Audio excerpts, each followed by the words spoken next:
Welcome to beat the street.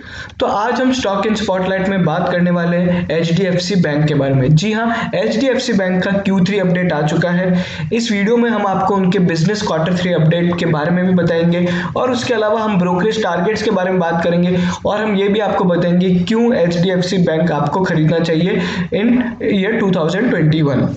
जो हमारे channel पे पहली बार आ रहे हैं वो इस चैनल को जरूर सब्सक्राइब कर लीजिए और बेल आइकन को दबा लीजिए। आइए बात करते हैं बिजनेस अपडेट की जो Q3 में आया है।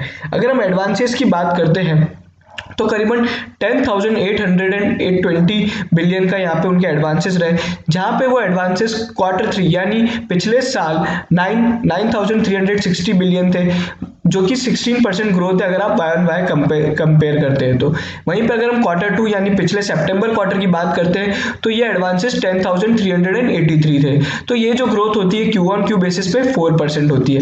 अगर हम डिपॉजिट्स की बात करते हैं यानी जो बैंकों में पैसा जमा कराया जाता है एचडीएफसी बैंक के अंदर, वो करीबन 12,710 बिलियन है। ये जो अमाउंट था ये 19% बढ़ा है वाई ऑन वाई बेसिस पे। पिछले साल ये अमाउंट 10,674 बिलियन रुपीस था।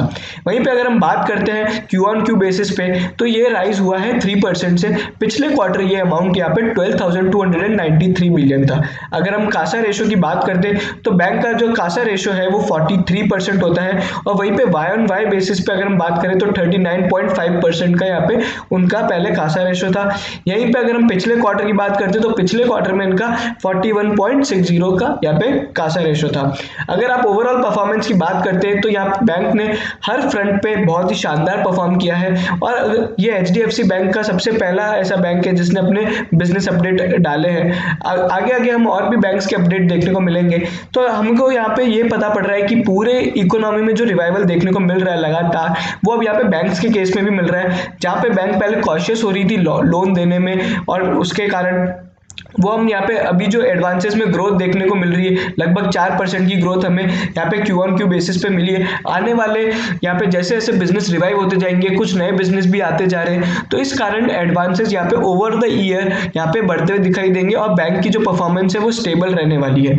वहीं पे अगर हम बात करते हैं तो बैंक ने कुछ 70 बिलियन के यहाँ पे लोन खरीदे हैं, होम लोन्स, जो उनकी पेरेंट कंपनी है एचडीएफसी ग्रुप से। आइए हम बात कर लेते हैं बुलिश ब्रोकरेजेस के बारे में। अगर आप ओवरऑल बात करते हैं तो सभी ब्रोकरेज हाउसेस, सभी म्यूचुअल फंड कंपनी, सभी बड़े इन्वेस्टर इस स्टॉक पे बुलिश है। ये एक ऐसा स्टॉक है जिसपे बहुत ही कम लोग बेयरिश होते हैं और जो भी बेयरिश होता है उसको यहाँ पे नेगेटिव ही यहाँ पे दिखता है। क्योंकि अगर हम बात करते हैं एचडीएफसी बैंक का, अगर आप एनपीए देख लें, उनका सीआर रेशो यानी कैपिटल एडिक्वेसी रेशो देख लें, वो सभी बैंकों से काफी बेहतर है। और हाल ही में एक आरबीआई की रिपोर्ट आई थी जिसमें कहा गया था कि यहाँ पे एनपीएस और जो फ्रॉड्स हैं वो इस साल में बैंक ने कम बताए हैं। जैसे जैसे यहाँ पे और अभी फ्रॉड्स आने बाकी, अगर आपने देखा होगा शक्ति फूड का एक फ्रॉड आया है, उससे पहले 8,000 करोड़ का एक ट्रांजिटरी लिमिटेड का यहाँ पे फ्रॉड आया था। तो अगर हम देखेंगे पीएसयू बैंक्स और बाकी छोटे प्राइवेट बैंक्स में यहाँ पे आपको फ्रॉड्स नजर आएंगे, लेकिन एचडीएफसी बैंक के कंट्रोल्स इतने शानदार हैं और उनका एनपीए और सीआर रेशो भी बहुत ही अच्छा है। तो ओवर द पीरियड यहाँ पे जब बहुत से बैंक्स न्यू एनपीए डिक्लेयर करते हुए दिखाई देंगे, वहां पे एचडीएफसी बैंक आपको आउट परफॉर्म करता हुआ दिखाई देगा। कुछ आने वाले टाइम में आईबीसी से बैन हट जाएगा यानी इंसॉल्वेंसी बैंक्रप्सी कोड। तो बहुत से बैंक यहाँ पे अपनी अपनी बड़ी बड़ी जो कॉर्पोरेट डिफॉल्टर्स है उन्हें यहाँ पे एनपीए में लेंगे या एनसीएलटी कोर्ट में लेंगे, तो उन्हें एनपीए घोषित करने पड़ेंगे। लेकिन यहाँ पे अगर हम एचडीएफसी की लोन बुक की क्वालिटी की बात करते हैं तो काफी बेहतरीन है बाकी सभी बैंकों से। इन्हीं सब के माध्यम के बेसिस पे यहाँ पे जो ब्रोकरेज ने टारगेट्स दिए उसके बारे में बात करते हैं। ये सिक्योरिटीज का जो टारगेट प्राइस है 1,500 रुपए का जनवरी 21 के लिए। HDFC bank is among the top 10 picks of Jefferies for the year 2021। यहाँ पे मैं बताना चाहूंगा कि जेफरीज का सबसे बुलिश टारगेट है निफ्टी के लिए 15,800 का।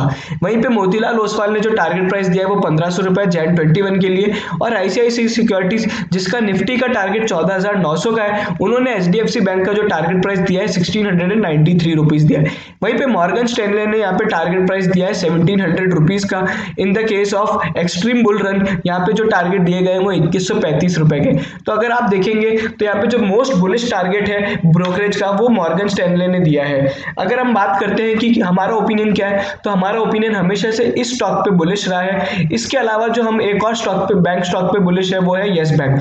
और अगर आप पीएसयू सेक्टर में जाना चाहते हैं तो हम एसबीआई पे ही बुलिश है। इन तीन बैंक्स के अलावा अगर आप किसी और भी बैंक में जाते हैं तो अच्छी बात है, लेकिन हमारा ओपिनियन इन्हीं बैंक्स पे रहेगा। इन तीन बैंक्स पे हम लोग बुलिश हैं, जहां पे हमारा एचडीएफसी बैंक में जो शॉर्ट टर्म टारगेट है वो 1500 रुपए का है और लॉन्ग टर्म टारगेट हमारा 2000 रुपए का है। यहाँ पे एक की इवेंट जो आपको देखना रहेगा वो ये होता है, मैं आपको पहले ही बता दूं, आरबीआई ने दिसंबर महीने के शुरू में एचडीएफसी बैंक के क्रेडिट कार्ड बिजनेस और डिजिटल बैंकिंग बिजनेस पे बैन लगाया था, क्योंकि उनके कुछ जो साइबर बैंकिंग थी उसमें यहाँ पे कुछ प्रॉब्लम्स आ गई थी, बार बार वो सिस्टम बंद हो रहा था। तो इसलिए आरबीआई ने बैन लगाया है और ये बैन लगभग 3 से 6 महीने तक रहेगा, जब तक उनके पूरे डिजिटल बैंकिंग के सिस्टम सही से चालू नहीं हो जाते।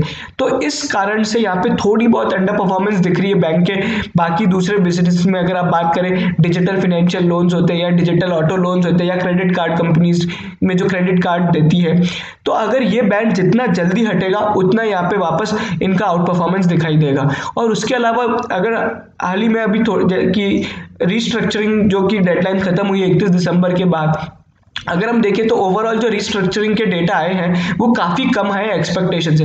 करीबन 2 लाख करोड़ के लोन है, जिसमें से जो 60,000 बोरोवर्स ने रिस्ट्रक्चरिंग के लिए अप्लाई किया है। अगर हम टॉप 20 कॉर्पोरेट हाउसेज जिन्होंने ब्रोकरेज रिस्ट्रक्चरिंग के लिए अप्लाई किया है, उसमें से एक है पालोंजी मिस्त्री ग्रुप और उसी के अलावा एक और है फ्यूचर ग्रुप। तो अगर हम देखेंगे तो रिस्ट्रक्चरिंग भी बहुत कम लोगों ने ऑप्ट किया है। रिस्ट्रक्चरिंग यहाँ पे जितनी कम होगी बैंक के अंदर उतना ज्यादा अच्छा है, क्योंकि रिस्ट्रक्चरिंग वाले लोन्स वो होते हैं जिनकी क्वालिटी खराब है या जिनमें एनपीए होने के चांसेस ज्यादा होते हैं। ये वीडियो यहीं खत्म होता है। अगर आपको पसंद आया हो तो लाइक कीजिए, सभी एचडीएफसी बैंक या बाकी सभी बैंक के शेयर होल्डर्स के साथ हमारा वीडियो शेयर कीजिए, सब्सक्राइब कीजिए हमारे चैनल को और बेल आइकन को दबा लीजिए। Very very thank you.